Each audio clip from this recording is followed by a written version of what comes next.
आता 12 पर्यंत पोहोचलेली आहे आणि त्यामुळे एनडीए पुन्हा 119 वर आली आहे तर महाआघाडी 92 जागांपर्यंत पोहोचली आहे।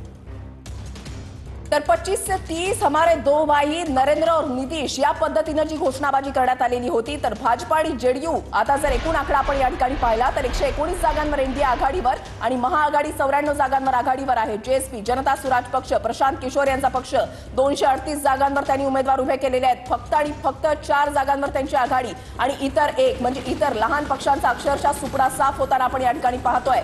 भाजप 70 जागांवर आघाडीवर, जेडीयू 42 जागांवर आघाडीवर, आरजेडी 75 जागांवर आघाडीवर, काँग्रेस 12 जागांवर फक्त आघाडीवर आहे।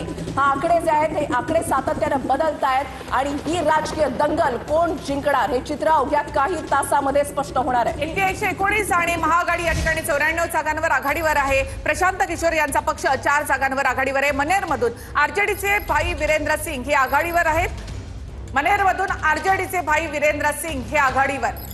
आरजेडी आता 75 वर आणि भाजप 70 वर म्हणजे अजूनही भाजप आणि आरजेडी यांच्यामधली टक्कर इथे कायम आहे। ही टक्कर कायम राहिली तर पुढे एनडीए आणि महाआघाडी यांचे देखील आकडे बदलणार आहेत। मनेर हा मतदारसंघ एक टफ फाईट म्हणून याकडे पाहिलं जातं आणि त्या ठिकाणी सुद्धा आता आघाडी पिछाडी जी आहे ती सुरू झालेली आहे। भाजपचा आकडा आपण या ठिकाणी पाहताय 70 जागांवर आघाडीवर, जेडीयू 42 जागांवर आघाडीवर, एलजेपी 5 जागांवर आघाडीवर, काँग्रेस 12, त्याच्यानंतर आरजेडी 75 जागांवर आघाडीवर आणि जनसुराज पक्ष प्रशांत किशोर यांचा पक्ष 4 जागांवर आघाडीवर आहे।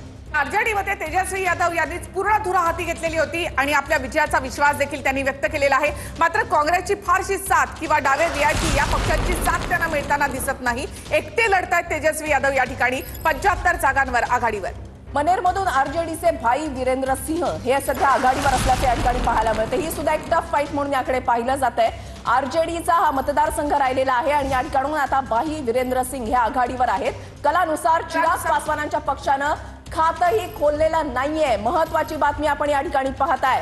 मागच्या निवडणुकीमध्ये चिराग पासवान यांच्या पक्षानं एनडीएची मतं खाल्लेली होती, त्यामुळे यंदा चिराग पासवान यांच्या पक्षाला लोक जनशक्ती पार्टी रामविलास या पक्षाला सोबत एनडीएनं घेतलेलं होतं, मात्र तो कमाल दाखवू शकलेला नाहीये। या ठिकाणी एनडीए 119 आणि महाआघाडी 94 जागांवर आघाडीवर। चिराग पासवान यांना एकही जागा मिळाली नाही। 6 जागा त्यांनी या ठिकाणी लढवलेल्या आहेत, मात्र एकाही जागेवर त्यांना आघाडी मिळाली नाही। एनडीए 119 तर महाआघाडी 94 जागांवर आघाडीवर, जेएसपी 4 जागांवर आघाडीवर, भाजप 68 तर आरजेडी 75 जागांवर आघाडीवर आहे। जेडीयू 44 जागांवर आघाडी जेडीयूनं आता घेतलेली आहे। आपली जी फिगर आहे तिथपर्यंत आता जेडीयू पोहोचलेली आहे। तर काँग्रेस देखील हळूहळू आपल्या मागच्या जागांपर्यंत पोहोचते। काँग्रेस आता 15 जागांवर आघाडीवर। आरजेडीला काँग्रेसची अशी साथ मिळाली तर वरचे आकडे बदलू शकतात। बिहारमध्ये वेगळे आकडे दिसू शकतात। नक्कीच।